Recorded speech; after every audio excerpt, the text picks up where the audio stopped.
Your word of the week, ingrain. A transitive verb meaning to indelibly work into the natural material or mental or moral fabric of the Constitution.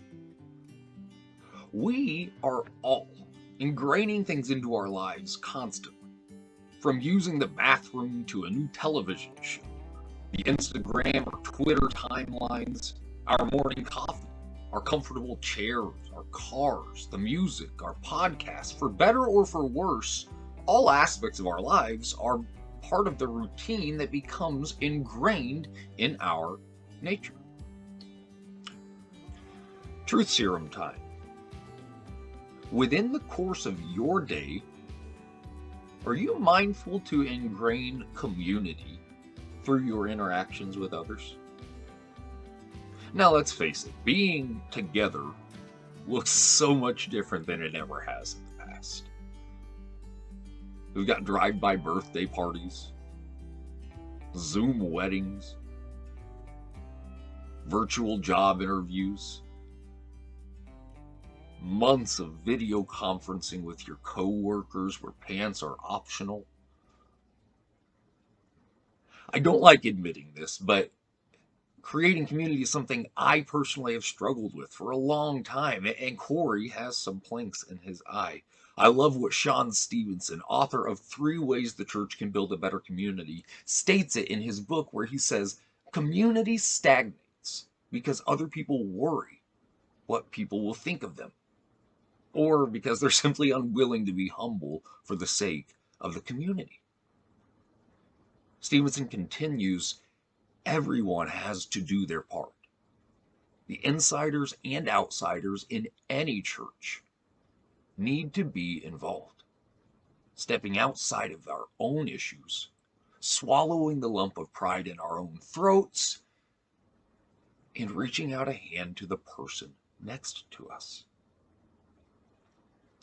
Listen, it's not enough for us to occasionally try and ingrain community into our lives. No, we must instead ingrain our lives into a constant mode of community.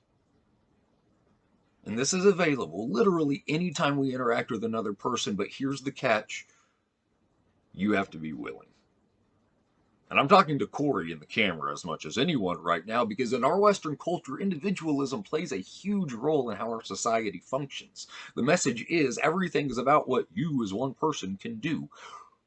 But the truth of the matter, as Eugene Peterson, another Christian author, reminds us, is that the gospel is never for individuals, but always for a people.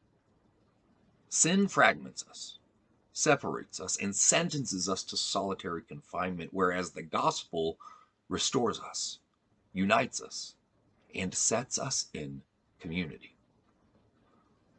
Ask yourself the honest question, which are the moments where you personally have been more spiritually under attack?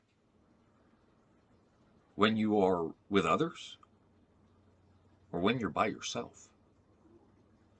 Now, make no mistake about it, the evil one is coming after you either way, but he certainly gains an upper hand, dealing with the lone wolf instead of the pack. Where did Jesus most consistently ingrain himself?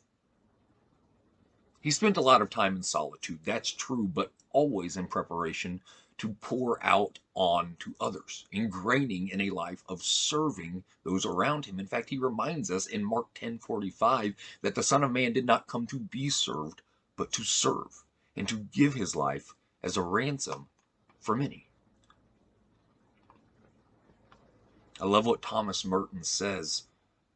The will of God is not a fate to which we must submit, but a creative act in our life that produces something absolutely new, something hitherto unforeseen by the laws and established patterns.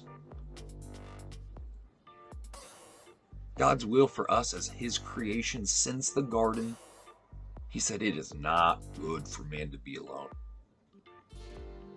The power to create community lies within us, and it all starts with one thing, your willingness.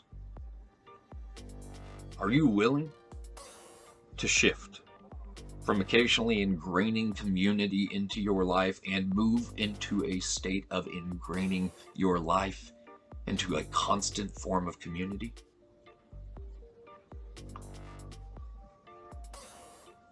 Our closing thought: Lord, help us answer your call as readily as our father Abram, that we might extend your blessing throughout our community.